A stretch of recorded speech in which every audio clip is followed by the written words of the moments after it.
Hi everyone, Sabrina from Campbell's Freedom Farm, and we're at the end of January, starting February. Great time to think about what plants you want for the spring and summer. The other question is, how can I save money getting them? Let's face it, you could spend hundreds of dollars just getting the basic marigolds and everything else before you even get to the new plants that you have been looking at in catalogs or that are coming out, or the really big items. So let me show you how I could save you a bundle doing this. All right, these are some of the plants that I brought in the fall, and basically what I've done is taken cuttings, and let me show you, and I'm going to show you how to do the cuttings, and put them in here with the lid with holes with a little hormone. I think this was $5, $7, and it lasts forever. And I put them in here and they're already rooting. We have about 2 weeks into it. One of them I know is not rooting. I could pull it. These others are really firm. So I'm going to have 4 of these beautiful plants for the spring. Here's another one that I've done. One didn't take, with a Gatorade container. Now I can't put the lid on. So these are great. So how did I do this? Well, some I took cuttings, basically like this, stripped off the bark, and I put them in water. In direct sun, warm place, change the water every day if you can, or every couple days. This one obviously I did not.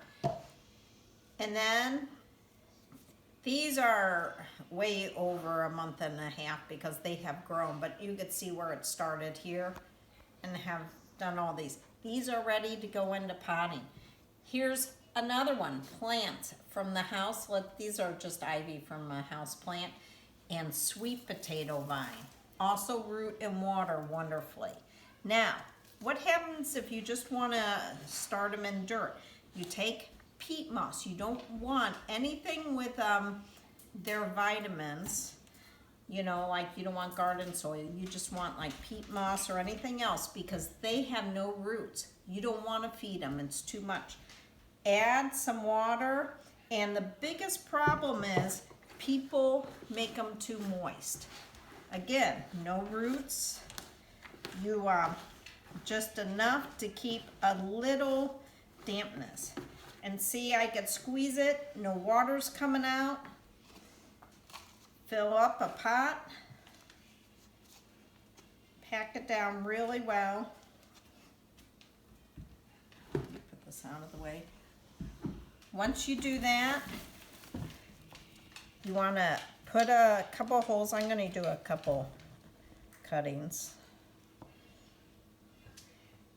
And you want to poke the holes in. Let me go wash my hands. Right, you take your cuttings, and there's little nodes here. And this is where the leaves come.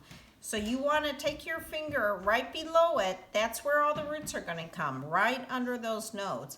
And just scratch it to kind of injure it. That way, this will absorb into it. So dip it in some water, dip it into your hormone, straight in the soil. That's it. Then you cover it with a container. By the way, remember Panera's? I've got my money's worth not only in cups, but the tea and coffee for $8.98.